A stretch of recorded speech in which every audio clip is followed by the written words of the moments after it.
Tonight's storytellers have been asked to reflect on the themes in William's work and on the power of being seen for who you are. So without further ado, our first storyteller. Mary Duong is a filmmaker and video artist. She created and co-wrote queer drama web series 2 Weeks, which premiered at Brisbane Queer Film Festival in 2018 and won Best Web Series at the SAE Adam Awards 2018. Through the Screen Queensland SBS Unscripted initiative, she produced and co-wrote Bananas, which was an official selection into the South by Southwest Film Festival and Inside Out LGBT Film Festival in 2020. In 2019, she was selected to the Screen Producers Australia's One to Watch program. Will you please join me in welcoming Mary?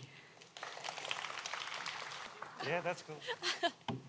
Oh boy, okay, hello. Oh wow, it's quite difficult to see. Okay.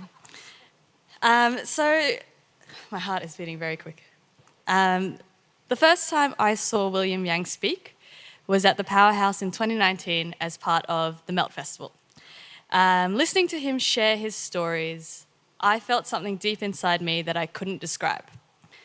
Looking at his work, I connect with his practice of storytelling and writing, particularly in his portraiture. That to me, it feels like an empowering way to write your own story, to take ownership, and to document on your own terms. Let me put this here. So I'm here to tell you a story that I'm well-versed in, one that I've told myself time and time again in one form or another for as long as I can remember. But I'm trying to play with it. So in my filmmaking work, I reimagine narratives, celebrate queer joy, and play with well-worn tied concepts. Tonight, I'm bringing that approach to the stories I've told myself. Whew, okay. Oh, thank you, Claire. Ooh, that's a bit of wind. Growing up, our little family of 5 lived in Brisbane's outer west, which was mostly white and middle class. As a kid, I felt so awkward in my body, hyper aware of my differences, and incredibly confused about sex and sexuality. My sisters and I would kind of talk around this kind of stuff, but I had so many questions that I felt really weird about asking. My family, I believe we all tried our best, but there's a lot that goes unspoken between us, even now. My parents met at an Indonesian refugee camp in the early 1980s after the fall of Saigon. They both escaped Vietnam by boat, which is something I can't even imagine doing, and they spent several months in that refugee camp. When they came to Brisbane, they worked hard, they kept to themselves, went to church, and built a life for their family within the Vietnamese community here. I remember feeling strange whenever Shania Twain's Man, I Feel Like a Woman video would play on Rage. Or there was one time when I was in primary school when one of the older students performed to CeCe Peniston's Finally. And I don't know, but I felt confused or I don't know, as I watched her perform. And I played that performance back in my head. And I still think about it to this day, I guess. Something about those moments felt really formative to me. But I knew I had to keep them to myself. I couldn't really articulate why. Maybe it was the way my dad talked about the woman in his workplace who was in a lesbian relationship like she was a punchline in a joke. Or, of course, I'm sure it has something to do with the fact that we went to church every week. And, the priest would occasionally give his homily on marriage being between a man and a woman. Or it could have been the countless statues or prints of Jesus, Mary, and or Joseph that make up my family's home decor. Seriously, there's so many. So for me to talk about seeing and being seen, I have to talk about hiding, because I learnt to hide from a very young age. When I was around 13 or 14, we moved to a little house in Indooroopilly with 1 bathroom. I'd started putting the pieces together at this point, but I couldn't say the words out loud. It was too scary. Writing something down, saying something out loud, in my mind, there's a permanence to it that really freaks me out. So I used to lock myself in that one bathroom we had, with bulk shampoo and conditioner bottles keeping me company because my mum believes in stockpiling sale items. And I also didn't know much about the environment back then, so I'm very sorry that I did this. But I'd let the shower run to escape suspicion.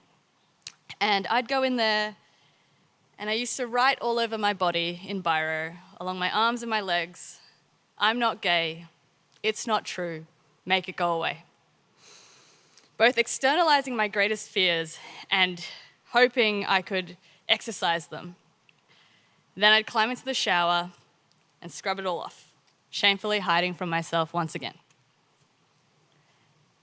There have been times when I have laid in bed next to somebody that I have loved and felt intense loneliness because I was hiding difficult feelings I struggled to process, things I wanted but couldn't ask for, and parts of myself I didn't like.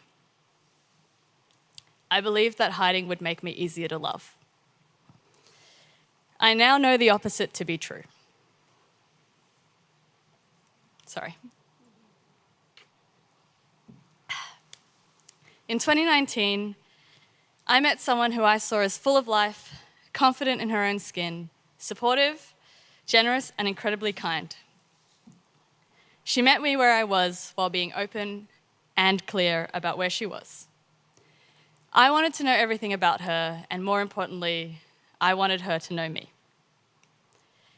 I struggled to find the words, I struggled to talk about what I wanted, but when I got there, I was really proud to call her my girlfriend. But the stories and patterns that I grew up with were really hard to shake. Last year in April, at the height of our COVID lockdown, I was mucking around with my friend Ella, also my then girlfriend's sister, out front of their house in West End. I was cycling, Ella was skateboarding, it was all very wholesome. I had also just come out of 14 days of home isolation after coming home from America, so I was very grateful to spend some time outside.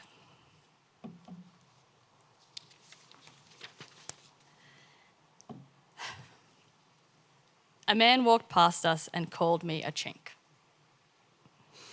At first, I couldn't really believe it, and then my stomach sank and I froze. He quickly became aggressive, telling us we were spreading disease and that we needed to go home. From what I can remember, we tried to reason with him, or Ella did because I became a potato, but he just kept yelling at us. There were so many things running through my head, things I wanted to say to him to make him stop, things I wanted to yell back because I was so angry to have been made to feel so small. But I couldn't externalize any of those things because I was so scared. He threatened us. "Get inside or I'll bash you." He charged at us a number of times, getting closer and more aggressive each time, until he was right in our faces, which, by the way, is not very socially distanced. He moved towards us once more. Sorry. Then his face shifted. He saw us differently. "Oh, you're girls. I was going to bash you because I thought you were dudes." I was stunned, angry, but also just tired.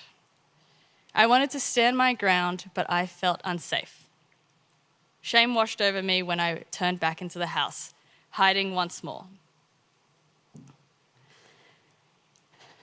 That was the first time in my life that I had been racially abused in a way that was violent or threatened violence.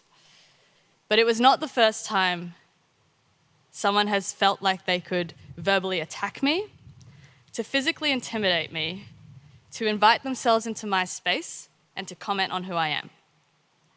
The thing about what happened with that man for me is that it brought up all this stuff that comes up every time I'm in a situation like this. It reinforces the stories that I've been told and the stories that I've told myself. I feel othered, I feel less than, and I feel unworthy. And just like the times before that, I internalized what he said and the story that I told myself about it.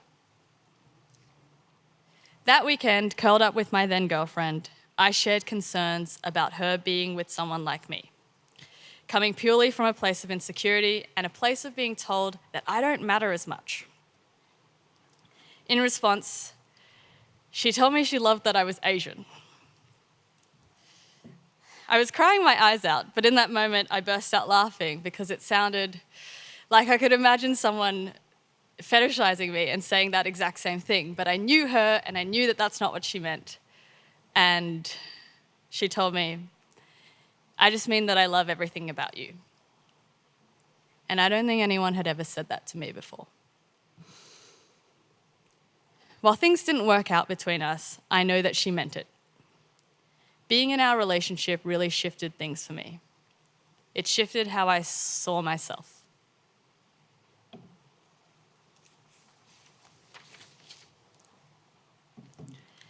In January this year, I made a piece of video work for Shandy Party's Big Summer Blowout, a queer dance party here in Meanjin, created by my dear friend Thomas. It was one of the wildest and freest shoots I have ever done. I had no idea what to expect. There was a loose schedule, but nothing was planned. We just had a bunch of fruit, ice creams, water guns, and a group of people happy to show up. What we created together was something truly special, and a big part of it was due to our beautiful cast. I gave them a concept, and they ran with it. For me, the beauty in the work is that it's showing our community as we are, and as we want to be seen. In this instance, playful, sensual, and powerful. The camera's there to document a moment in time, and very little of what we captured that day was constructed. My little heart jumped for joy when the video screened on stage at the Tivoli. I stood back amid 800-odd dancing people with the work that we made on stage behind them at an event my friend created, where he has fostered this beautiful space for countless queer creatives, performers, and DJs to play in. At one stage that night, I was watching the performances backstage, both separate from the crowd, yet so in the moment with everyone. And I was dancing and jumping, and I took my shirt off for the first time ever in a public club context. And that was one of the purest moments of joy I have ever felt. I had never felt so in my body. I had never felt such a strong sense of community, and I had never felt so comfortable with myself. For me, there is a constant dialogue in my head around vulnerability and risk, especially when it comes to seeing and being seen. Because people will see what they want to see, but they can also only see what you show them. My family left so much unsaid, I didn't want them to see me. That man that verbally abused me saw what he wanted to see, and he filled in the blanks with aggression. And my ex saw what I let her see, and she lovingly gave me what she could. For the longest time inside, I was still me at 13, hiding in that bathroom, externalizing things to myself, and then erasing them. I'm learning to take ownership over my own stories and to see myself as I am. Thanks in part to the people I have loved, my friends, the communities I'm lucky to be a part of, and my creative work. So thank you for coming tonight and meeting me where I am.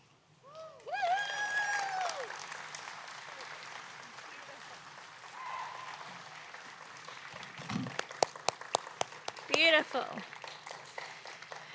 Mary, it is such a pleasure to get to meet you where you're at. And I'm really grateful that we get to see and witness you speaking your truth. Plus, I think there are many of us here who would describe watching Man, I Feel Like a Woman by Shania Twain as a foundational moment. So, validated. Here we go, next speaker. Navindra Jayasekera. Let's do it again. Navindra Jayasekera is a youth worker, activist, and drag showgirl. Their art follows their intersection of them being Sri Lankan and LGBTQI+. They are an avid volunteer for the Queensland Council of LGBTQI+ Health, working in their outreach team, elder visiting team, gender diverse trans health committee, and they're currently one of the faces of their statewide campaign.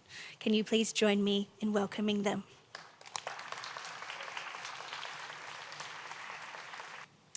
Hi everyone, how you doing tonight? Good. All right. So I'm just gonna thank you, Clay, for that introduction. I'm just gonna get my name. Sorry again. Well, not say sorry. My name is Navindra Jayasekera, and so with the topic seeing and being seen, I've interpreted it from how I wanted to see myself and how I wanted others to see myself. So let's get into the story. Yes. All right, so back in 29, oh, sorry, I just can't see the light. Give me 1 second. Yeah, awesome, too easy. So back in 2019, I was tired, overworked, stressed, and feeling as if I was letting my youth slip by. All because I was obsessed with making it. Babes, I was out here like Anne Hathaway from Devil's Wears Prada, you know? Except without the Prada and without the love interest, okay? So not the best, not the best. But I was done with that. No more would I be a worker bee. I was gonna do something spontaneous. So I thought about it, and I thought about it some more, until I found something called Tropical Fruits Festival, a Tropicana queer heaven. I knew I needed to go, but I refused to go there without working. I needed to do something productive in order to have a holiday, which, yeah, okay, I'm gonna be real, isn't the best work ethic, but I was doing what I wanted to do at the time.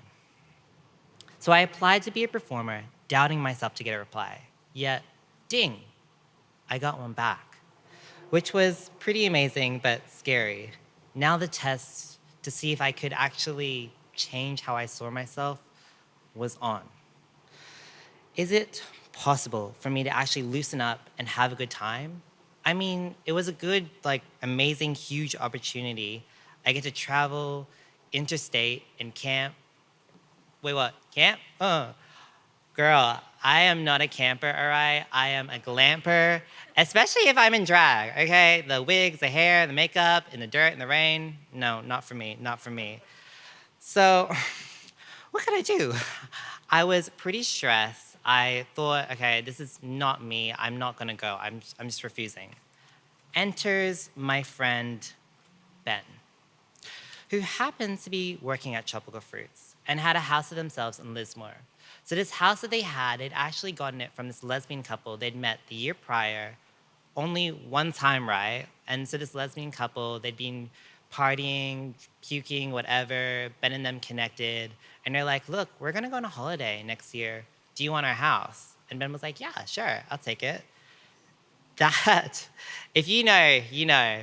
And for me, that was the exact queer magic I was goddamn seeking. And so I was keen. So my journey was back on. I felt rebussified. I packed my tangled wig, crusty brushes, and the rest of my whole dingy setup. And I was on my way. I was supposed to be leaving the next day for oh, sorry. Just lost my way. I decided to go to Byron Bay first. But for me, I didn't really exactly plan my trip correctly. Because, you know, when I was going to Roma Street, I thought you could just use your Go card to go from Roma Street to Byron Bay. But turns out that's actually not true. So then I was like, okay, girl, come on, pick it up. What you gonna do?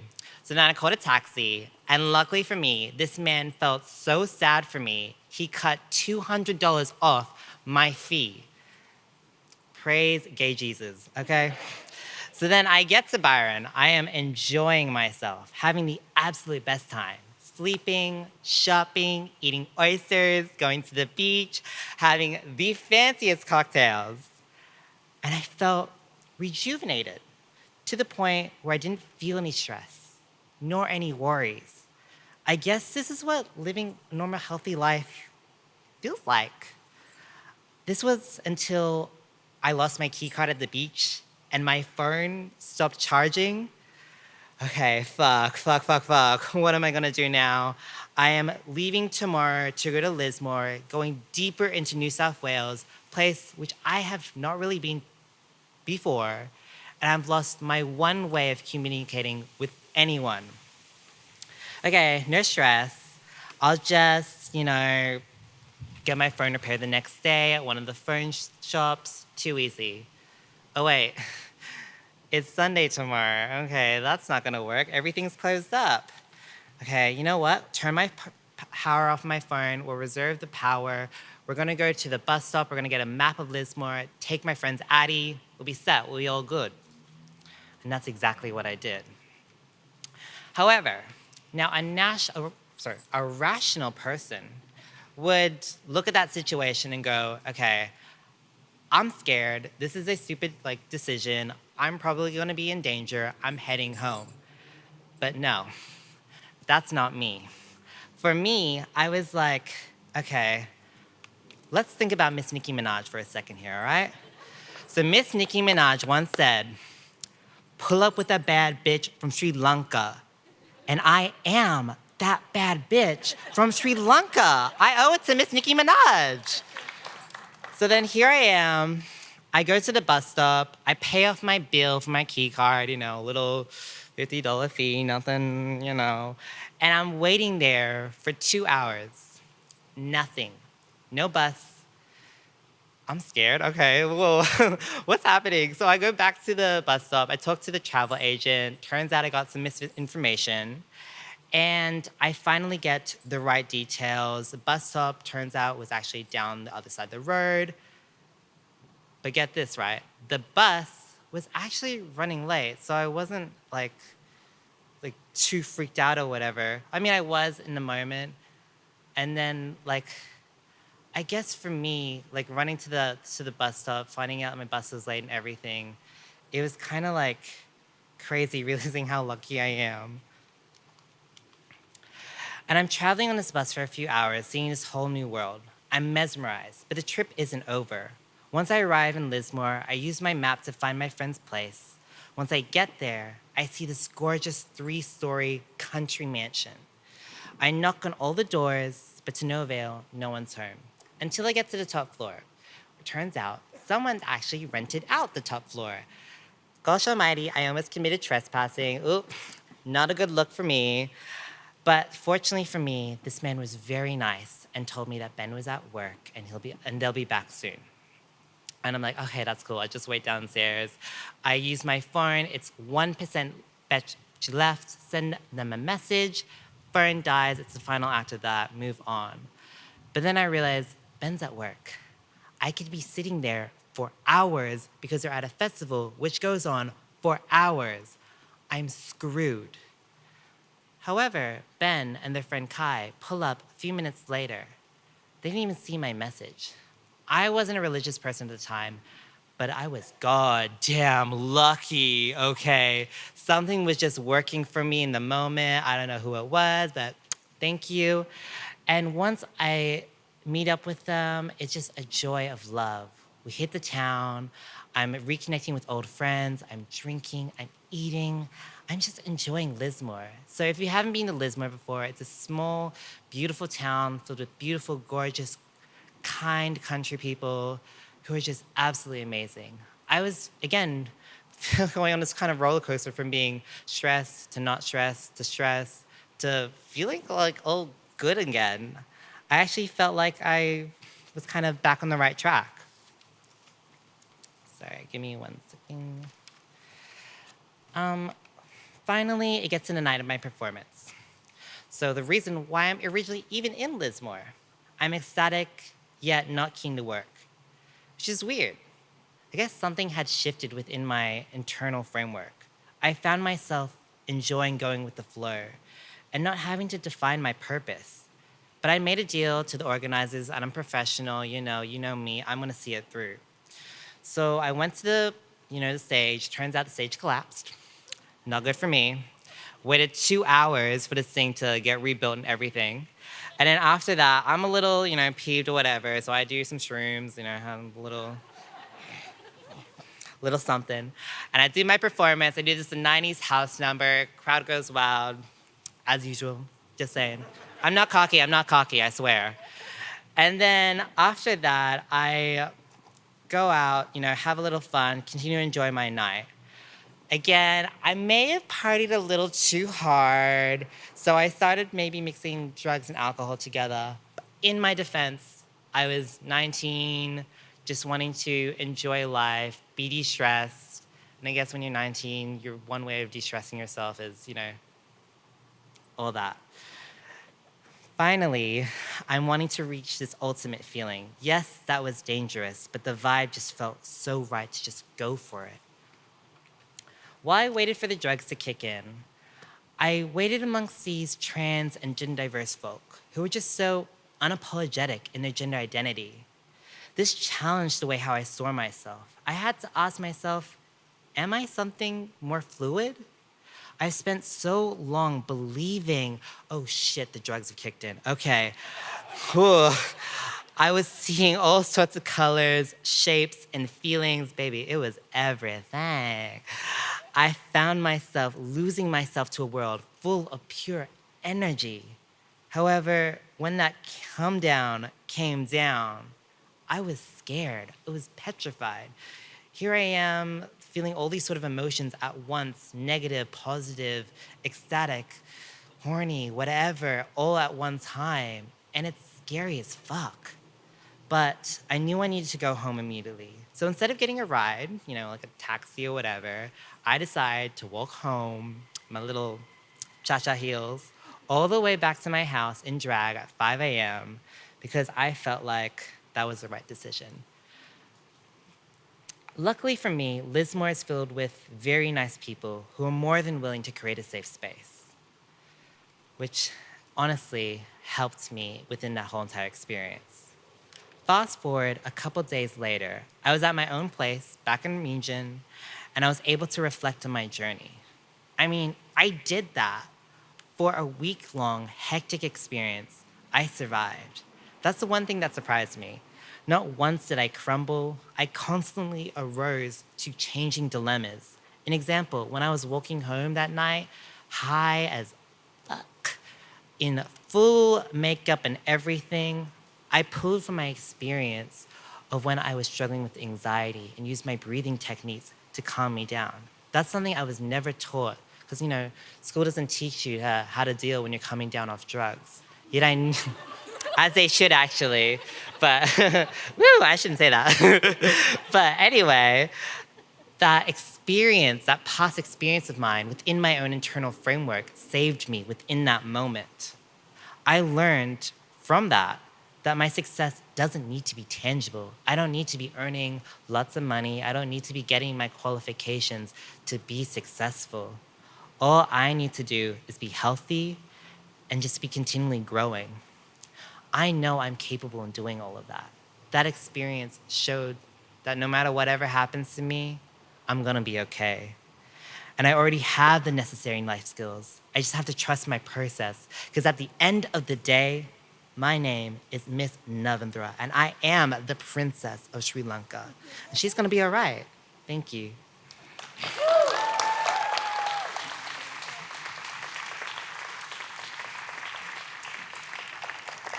Thank you for sharing your queer magic with us. I think we can all now, if in doubt, what would Nicki Minaj do? It's going to be our mantra going forward. Rebecca Jessen is an award-winning author of Gap and Ask Me About the Future. She is the recipient of the Queensland Premier's Young Publishers and Writers Award, the Queensland Literary Award for Best Emerging Author, the State Library of Queensland Young Writers Award, and an AMP Tomorrow Maker grant. In 2021, her debut poetry collection was shortlisted for the Victorian Premier's Literary Award for Poetry and the Kenneth Slessor Prize for Poetry. Can we please welcome Rebecca as they walk up this catwalk down the middle.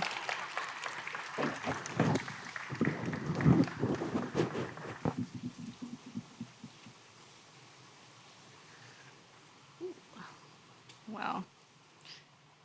This font is suddenly very small. Ooh.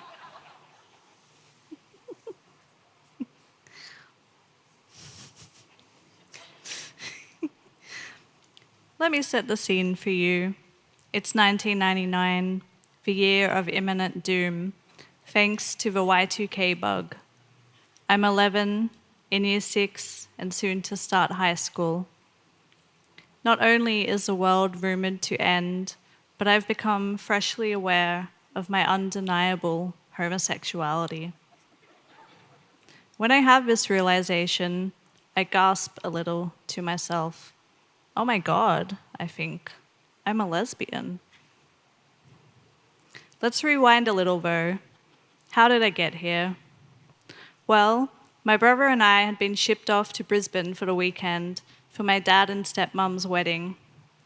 I was too old to be a flower girl, too young to be a bridesmaid, so I was awkwardly in between, a flower maid, if you will.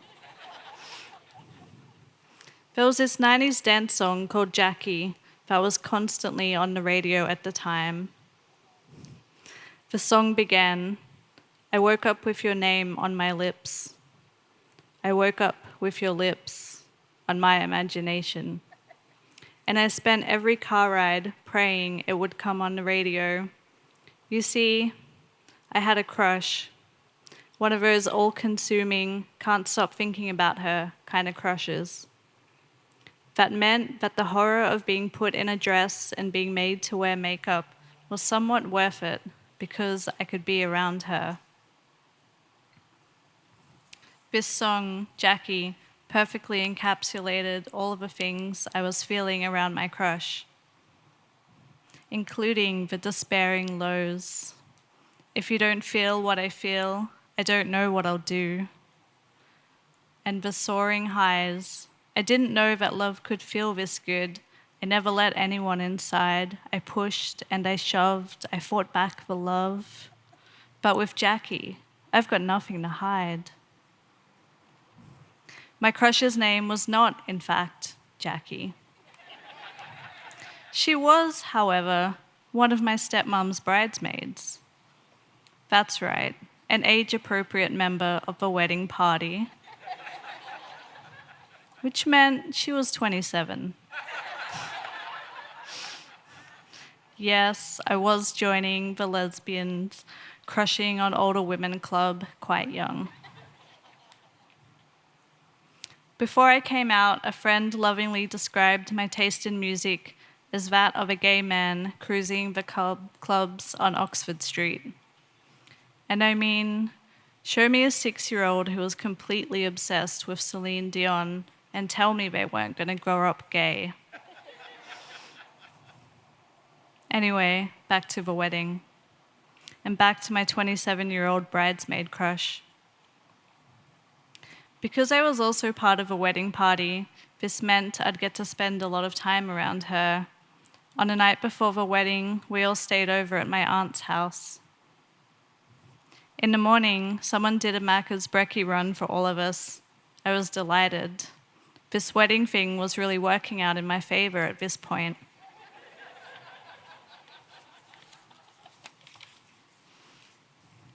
But what happened next, I can only describe as the most bizarre heterosexual nonsense that I've ever been a part of, and that I, a literal child, should probably not have witnessed.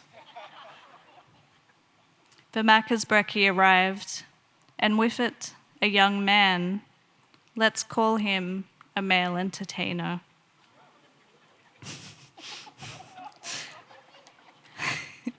The bridesmaid posse, my stepmom, my teenage cousin, and I were all ushered into one of the bedrooms.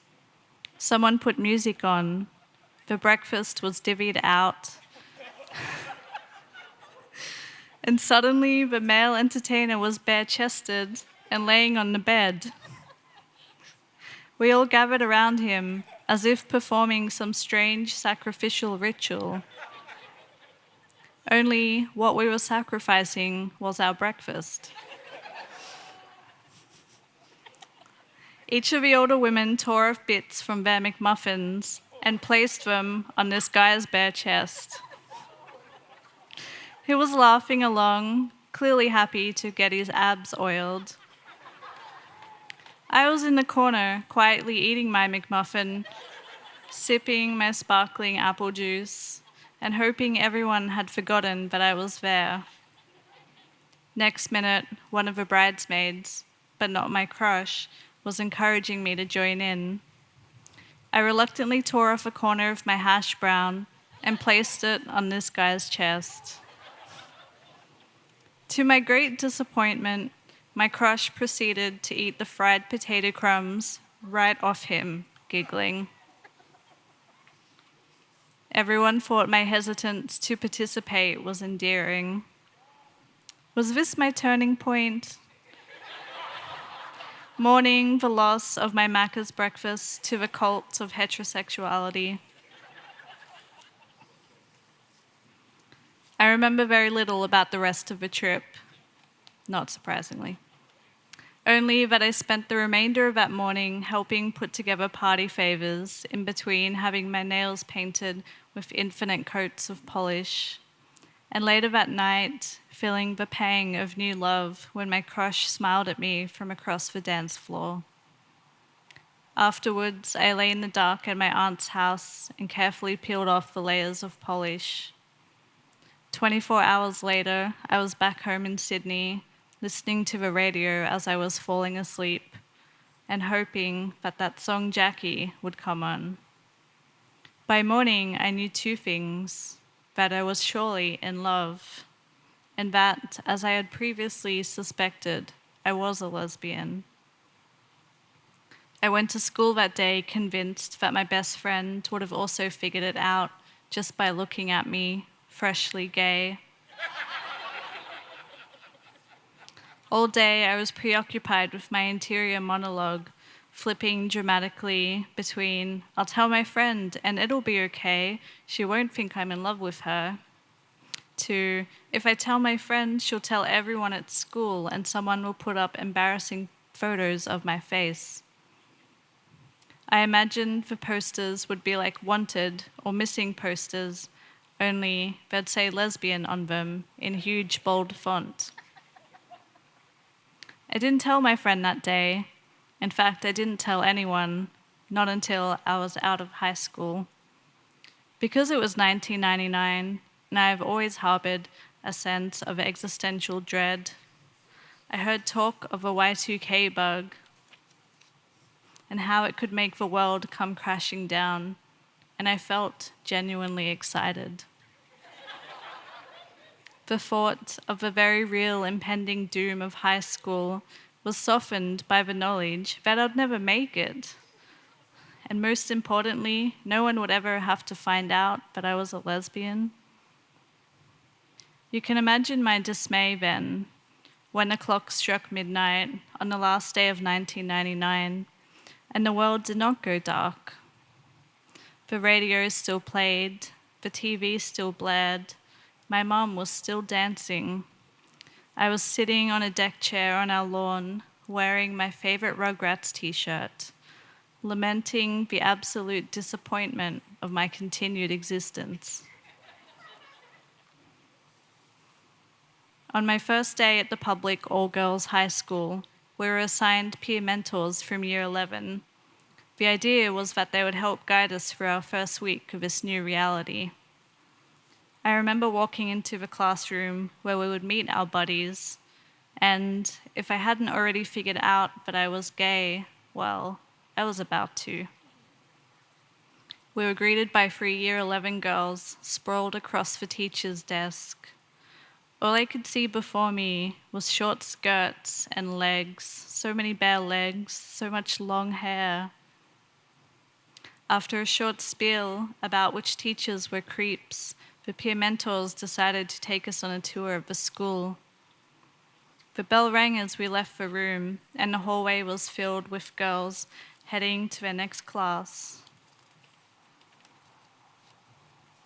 As they passed each other, these girls would briefly pause and embrace or kiss each other on the cheek. Oh my God, I thought. They're all lesbians here. I was both horrified and hopeful. There wasn't a hash brown in sight. Over the coming months, the existential dread remained. I still wished the world had ended with Y2K, but I had forgotten my crush, the bridesmaid, and that song Jackie had long stopped playing on the radio. It was a new year. I had a new song, All the Small Things by Blink-182. And most importantly, I had a new girl to crush on, my year 11 mentor. Thank you.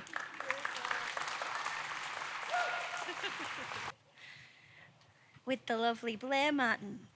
Blair Martin is the coordinator of Queer Radio on 4ZZZ, which along with 4ZZZ's Dykes on Mics, is the world's longest continuously running diverse in gender and sexuality radio program.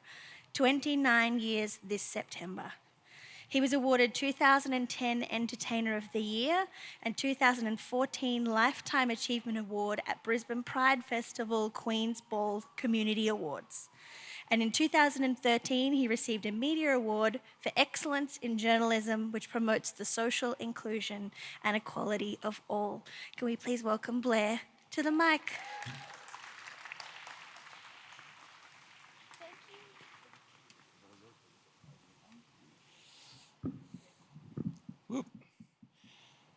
We've rigged up a little lighting rig, which is hopefully going to be helpful. Here we go. And put that a bit higher for me. I'd like to begin by acknowledging the traditional custodians of the land that I am standing on tonight, the Turrbal and Yagara people of the Yugara Nation of Mianjin. I also acknowledge the Durambil people on whose land I was born and raised. I pay my respects to their elders, past, present, and future. I acknowledge that the land and the waters of and around this land are theirs. Sovereignty was never ceded by fair dealing, treaty, or just and honest means.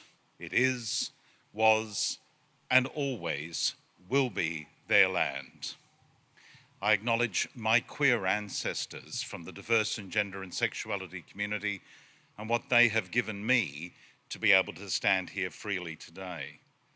And I also acknowledge all who have come to this country, no matter how or why they've come. All are welcome.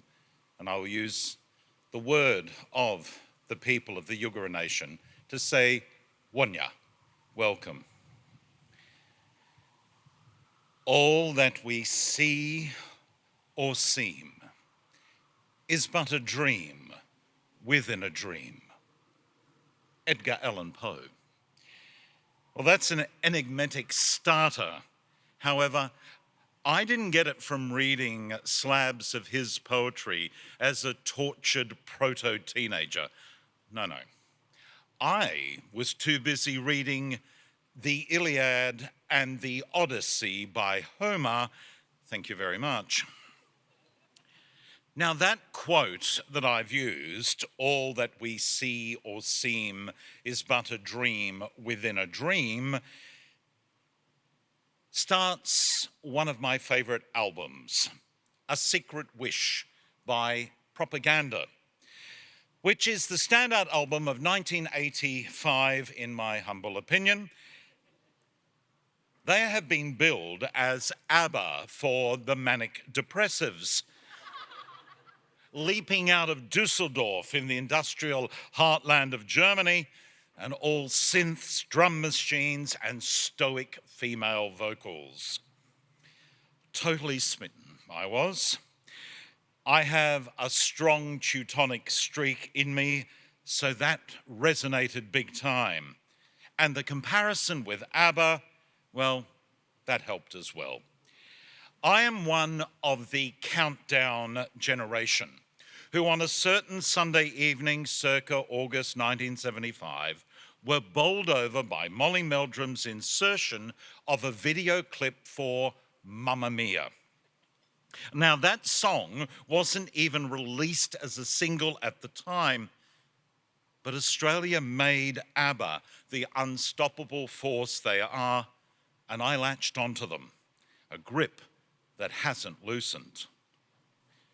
When contemplating William's work with the theme of being seen, I had that lyric from Propaganda's album, A Secret Wish, in my head, and Susanne Freitag's very Germanic, droll rendering of it echoing around. Seen. Yes, okay. A dream within a dream. Look, there are times, I will admit, that I wish this whole near 60 years I have been around was a dream, and the encounters that were encountered are the sort of things you wake up from and go, oh, thank the maker for that. But no. You see, I have been told people shy away from you because you're so imposing and intimidating. Oh, sorry, blame my parents. I can't shorten these legs or change this voice, or stop the seemingly insatiable desire to keep reading and absorbing facts.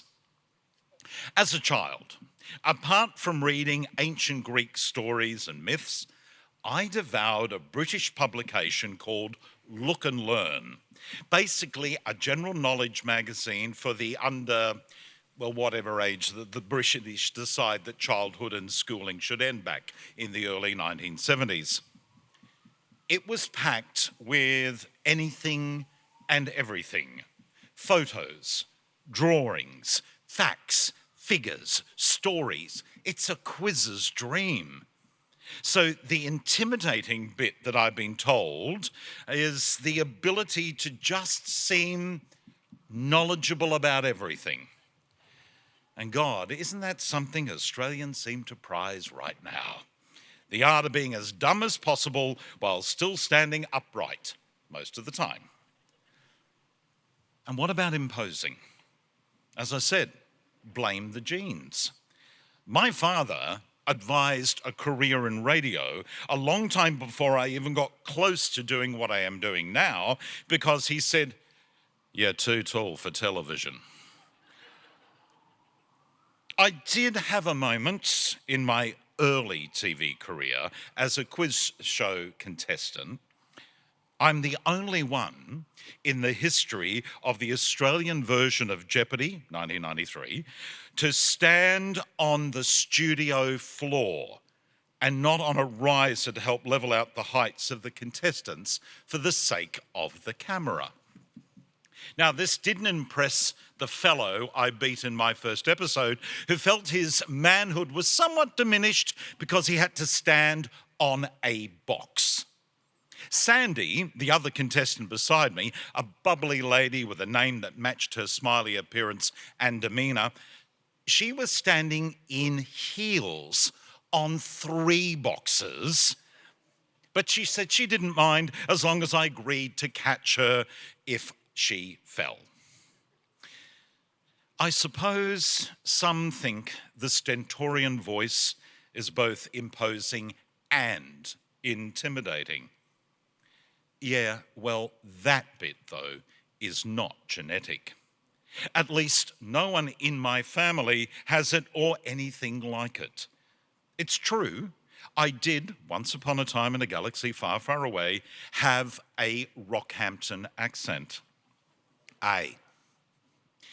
My father, again, once played a tape over the phone to me sometime in the 1990s.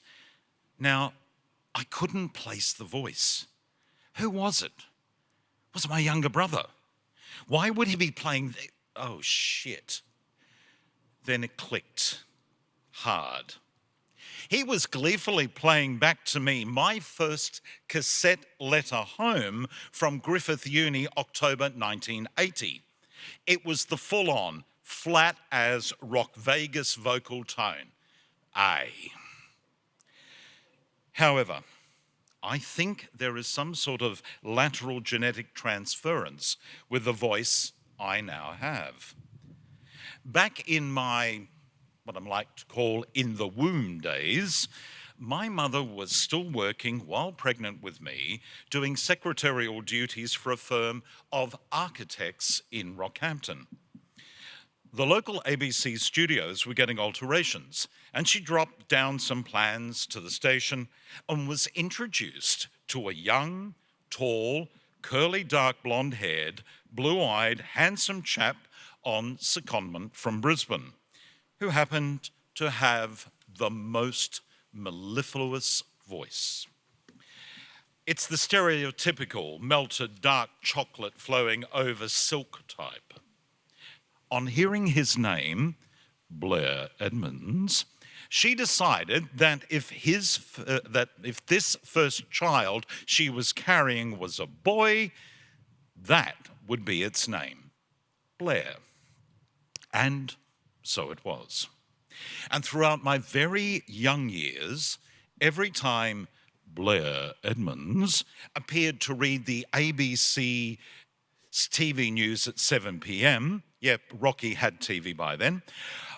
I was reminded, mostly by my maternal grandmother, that's who you're named after. So let's go up to 1984, and the twisted encounters of my life entwine so that A, my job at Hoyt's Region Entertainment Centre, Queen Street, which is no longer there except for the foyer, crossed with B, the first Aromas coffee retail coffee shop in the foyer. Oh, and it's also the site of the start of my near lifelong addiction to caffeine. As Voltaire once said, I have been told that coffee is a slow poison. Indeed, this must be so. I've been drinking it since I was 18. I'm 65 now, and I'm not dead yet.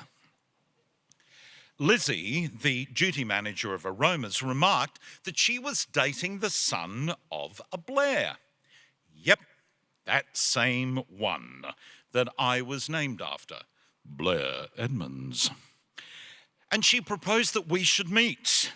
And thus it came to pass that one Blair did meet unto the other Blair, and there was much rejoicing, etc., etc. Yes, we were properly introduced. Yes, I was aware by then that Blair Edmonds wasn't straight. Yes, he was charming and friendly. Yes, I didn't assume anything apart from a couple of casual social meetings, both at his house and out for dinner. And then there's this other great thing about me that has kicked in. I am naive to a fault. A friend nudged me about it. You know, people might think, you know, you're like his latest boy, you know? And I remarked, no, we're just friendly, you know? And he's offering me advice and help, and I may be able to get into radio. Anyway, sometimes I am so completely clueless, but perhaps that's just my endearing side, mellowing that imposing and intimidating part of me that a friend said shied people away. So let's fast forward to a more recent label that I've acquired. It's complete with its own hashtag, by the way. Epic Beard Man. The scene is ABC's Q&A, April 2019, Brisbane Powerhouse, hosted by Virginia Trioli, where I managed to discombobulate the less than endearing Queensland LNP Senator James McGrath with a question about white supremacy and racism in Australia, which he said, the beautiful LNP response and everything, I disagree with the premise of your question. He didn't actually stay around for the drinks afterwards. He ran off in a huff. Apparently, the Q&A online audience swiftly dubbed me Epic Beard Man. And there were tweets like, I want him to narrate the story of my life. And can someone get him to do every documentary narration from now on? You get the idea. Oh, by the way, yes, I am available to do all of that. Just see me afterwards and we can negotiate. But even more recently, just this last week, a younger participant at a retreat I've attended admiringly labelled me as having wizard energy. So there you have it. Imposing, intimidating, hashtag Epic Beard Man, wizard energy. And after all of that, what is left but for me to embrace my other teenage fandom and finally become a Jedi Master? So just force yourself to accept me as I am. It'll be so much easier for all of us. Thank you.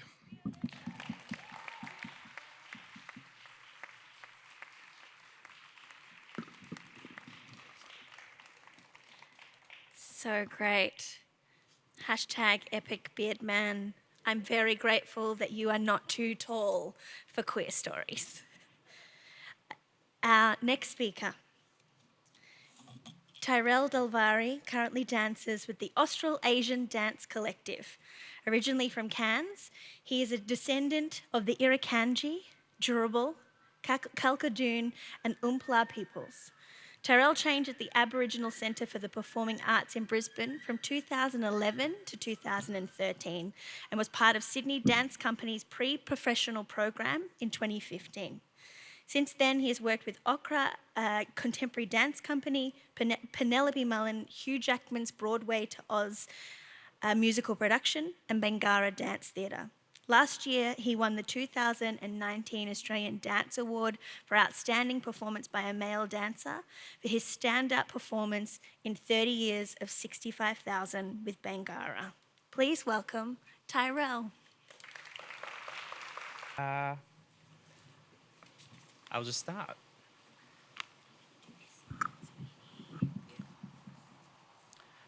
"2014 was coming to an end. Christmas was over, so I was ready to celebrate and welcome the new year back home in Cairns. Each year I get excited to make plans for these New Year Eve festivities, trying to outdo one-up the years before.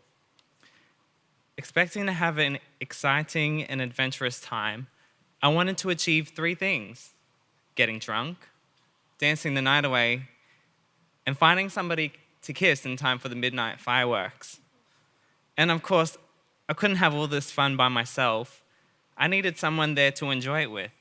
And who would it be best of none other than my BFF, my titter, my home skill and biscuit, Jeremy.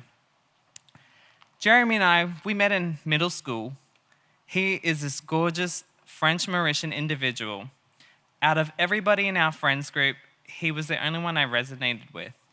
He was the Trish Stratus to my Jacqueline, the Dark Phoenix to my Storm, and the Nicki Minaj to my Beyonce.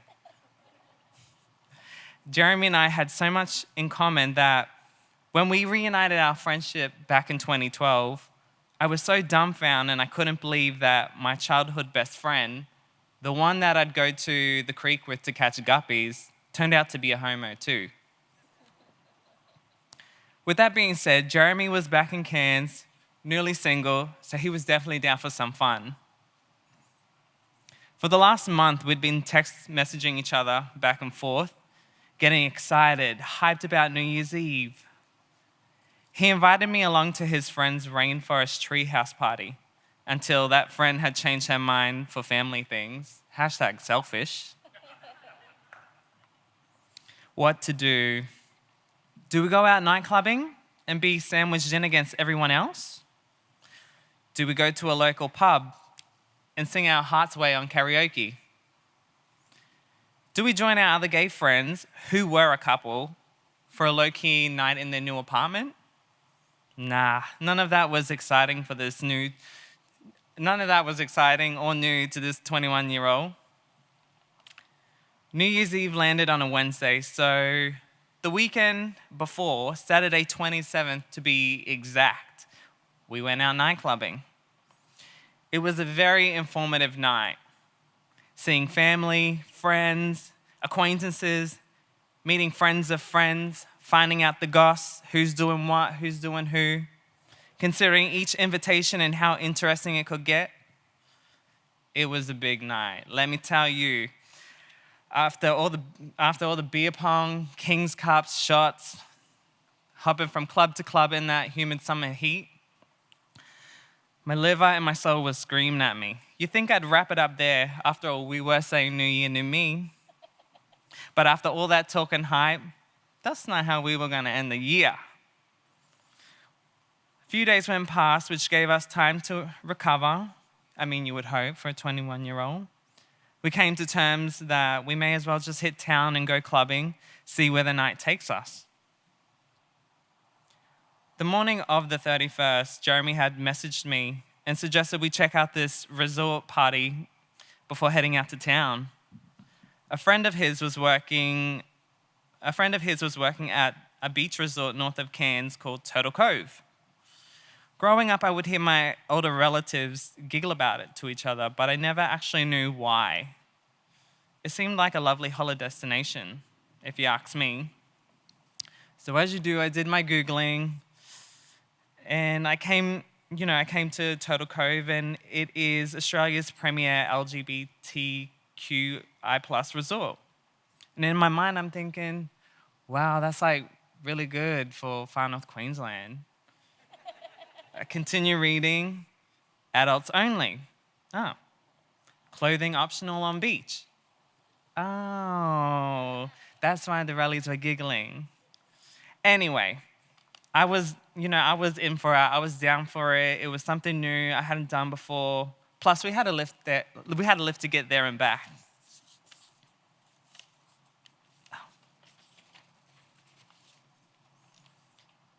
Later that evening, Jeremy rocked up at home with our lift, and we were finally on our way to Turtle Cove.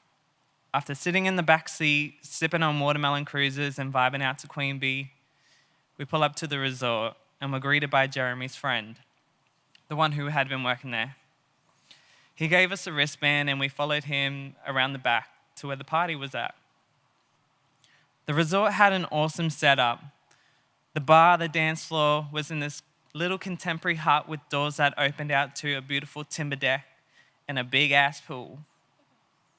It was surrounded by beautiful, lush gardens. About 10 meters off the deck, the beach started. And as the night came in, the stars lit the sky. After grabbing a cocktail from the bar, Jeremy and I found a seat on the deck with some of the other boys and got chatty. Everything was going really good. The DJ had a good playlist. People started jumping in the pool. I vaguely remember drag queens and big hair. Jeremy and I took a walk on the beach, not too far, just to where the light of the party could reach. I wasn't about to be taken away by a crocodile. Whoa. We shared our appreciation for our friendship and laughed about the past and made plans for the future. Then playing out scenes from Drunk in Love by Beyonce before heading back poolside. The alcohol had kicked in, and I was mad hungry. Anybody who knows me when I'm drunk, I'm an eating machine. Just in time, the waiter began to serve snacks and nibblies. Now this is where the night got blurry, and one thing after another just kept on coming. I was chewing on this meat, and my taste buds were like, this is interesting. I looked at Jeremy and I'm like, hey, what is this? And he's like, I don't know, chicken? He asked one of the waiters, it's crocodile. As soon as I heard this, I was like, what have I done? I immediately started to feel sick and guilt. Crocodiles is one of my totems, and in particular, a totem to my Irukandji mob. Even worse, Turtle Cove was on Irukandji land. So basically, I just broke law on my own country. I don't think anybody really understood my violation besides Jeremy. I dragged my ass to the bar to get another drink, try and get my mind off it. When I came back, Jeremy was in the water. This wasn't something I wanted to do, but he convinced me, so I went from putting my feet in the water to bomb diving real quick. I was drunk, distracted, and having a great time again. Jeremy decides to dive headfirst into the shallow end of the pool. As he came up for air, his beautiful, perfect face was grazed up. All my life knowing Jeremy, he was blessed with a face from the gods. He sat in timeout for a little while, sipping on something strong. Once I had enough of the pool, I wanted to dance. So I took, hold up. As I was saying, once I had enough of the pool, I wanted to dance. The resort featured a pole in the middle of the dance floor. So I took my damn body straight there. I don't know what I was thinking, but alcohol made me so damn confident. I tried to climb that pole, but because I was still wet, I fell. And being a dancer, I had to be extra. But when I fell into the splits with an arched back. And as soon as I hit the ground, I hit a big crack on my back. Surely nobody noticed. I rolled out of that split into some contemporary floor work and quietly staggered off to the side. Hoping not to feel it in the morning, I thought, oh, another drink will fix it. The countdown was happening. 10, 9, 8. Jeremy and I clocked each other and laughed at the state we were in. 5, 4, we weren't cute. 3, 2, 1, Happy New Year! And the fireworks went off. I don't remember what happened after that. I blacked out. I woke up the next morning on a big queen-sized bed to myself, in my undies. Slowly finding my clothes, bag, and phone, I messaged Jeremy to see where he was at. He was in the room next to me. I didn't tick everything off that night on the list, but it turned out to be exciting and unforgettable. Certainly topped the years before. With all the madness and mayhem that went down, the in-between moments were so full of life, happiness, and spontaneity. Our ride back to Cairns was ready to depart. Hungover, broken, battered, and crippled, we hopped in the car to head back home and begin our new year with new heights of our friendship. My back continued to hurt for another month and a half. Thank you.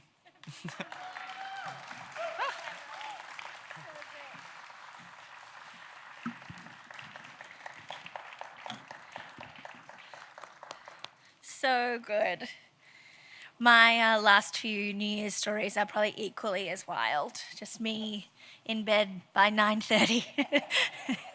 There's a black pug there though, so it's okay, you know. It's not just me on my own. Our last storyteller for tonight is Dilsah de Rham. They have a background in theatre and visual art and recently graduated from the University of Queensland with a Master of Business in Entrepreneurship and Leadership. Dilsah is an activist and feminist who has participated in an array of projects to dismantle taboos such as violence towards women and societal gender norms. Can we please welcome Dilsah?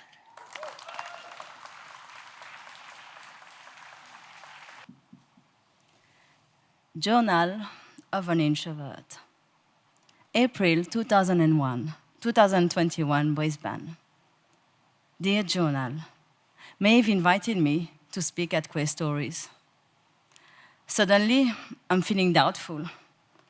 I'm realizing that I do not hold memories due to trauma.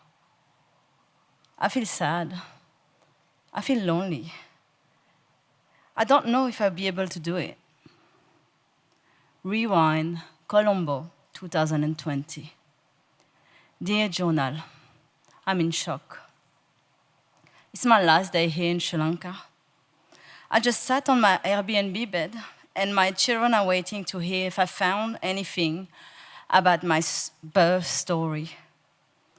Mindlessly, I order anything for lunch: ice cream, tacos, and other stuff we never eat.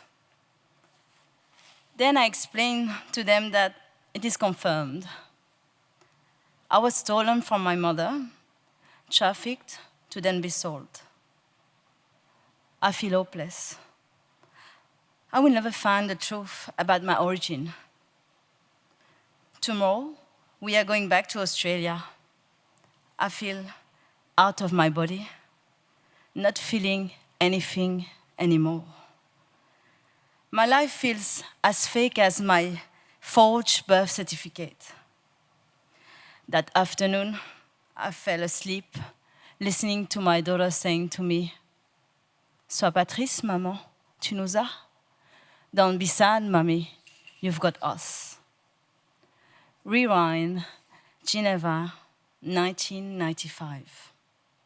Dear Journal, I'm 13 years old, and I feel lost in myself. I'm looking in the mirror, feeling different in too many ways, overwhelmed. My adopted family do not understand me. They want me to become like them, and I'm not. I feel like screaming, and I cannot. No words are coming out my mouth, and there's no one to talk to. No one that looks like me, and no one that feels like me. I don't understand why I cannot say what I feel. I must be stupid. Fast forward, Geneva, 2000. Dear Journal, I left my adopted parents' house. I feel so free and happy. Every day I study drama at the conservatorium and I love it. Yes, I'm the youngest, but my teachers thought I can jump classes to go with the adult. After all, I'll be 18 in a few weeks. I want to go to a theater school in Paris, Lyon, or even Canada. I heard there's a good one there. Even though I feel very positive, at times I still feel alone. I wish I had a family. So many questions about me. There's that big void within me. I do not know how to fill it. I'm going to go to Sri Lanka for the first time as soon as I turn 18. I want to find out about my story, so looking forward to it. Fast forward, Lausanne, Switzerland, 2001. Dear Journal, I think I'm really in love with him. It makes me feel alive, but I don't know why and how he does it. He has the power to shut down who I really am and when he wants to, but I still feel so happy. We are about to have a second child. Yes, sometimes his face changes and he gets angry at me, but when I'm pregnant, I feel safer. He controls himself. He still loves me. Fast forward, Geneva, 2010. Dear Journal, every Saturday, when we do our groceries, everyone calls my 3 sons 3 beautiful little girls. But I don't understand why. They wear bright colors and have long hair. Is that unusual for boys? Journal, that's the fun part of being a parent, expressing who I really am without being questioned. They are giving me this freedom and I feel good when I'm with them. We understand each other. This is what I expected to feel when I was dreaming of my family. Fast forward, Geneva, 2012. Dear Journal, we're moving again. It's the 12th time in 12 years in a third country.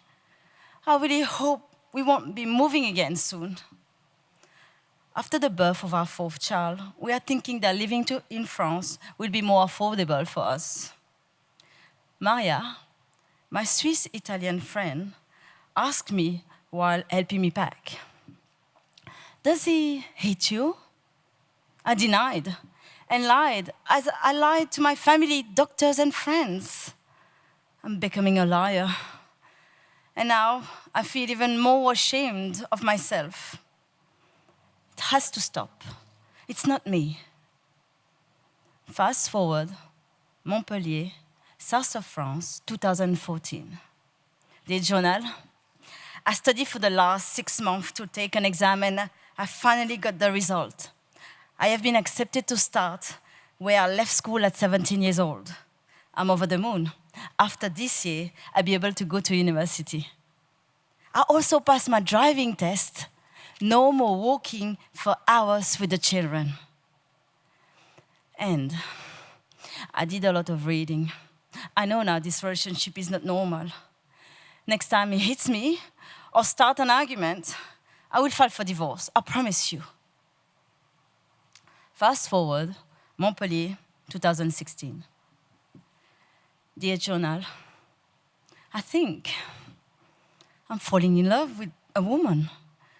We work together. We are very close friends. I love her. I love her Australian Kiwi accent. She speaks so fast in English. She says that she only likes men. But when we hold hands and kiss half drunk, it doesn't feel that way. I think she's confused. Or is it me? Fast forward, Montpellier, 2017. Dear journal, I got accepted for my study exchange. I sold all my belongings. We are ready.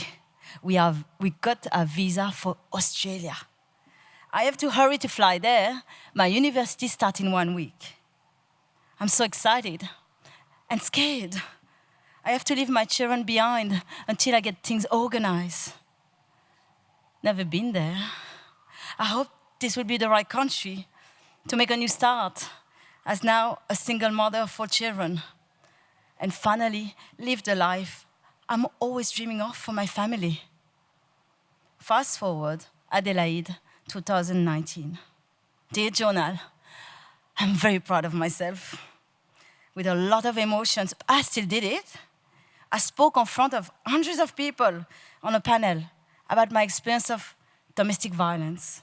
I talked about rape in marriage, consent, boundaries, and the disconnection I had with my body. This book launch changed my life. I feel like a survivor and not a victim anymore. Also, I found the courage to tell a gender-fluid person that they were beautiful. Seeing them made me realize that is me. Fast forward, Brisbane, 2020. Dear journal, I finally graduated after 6 years of study in 2 different countries. I feel so anxious for my future.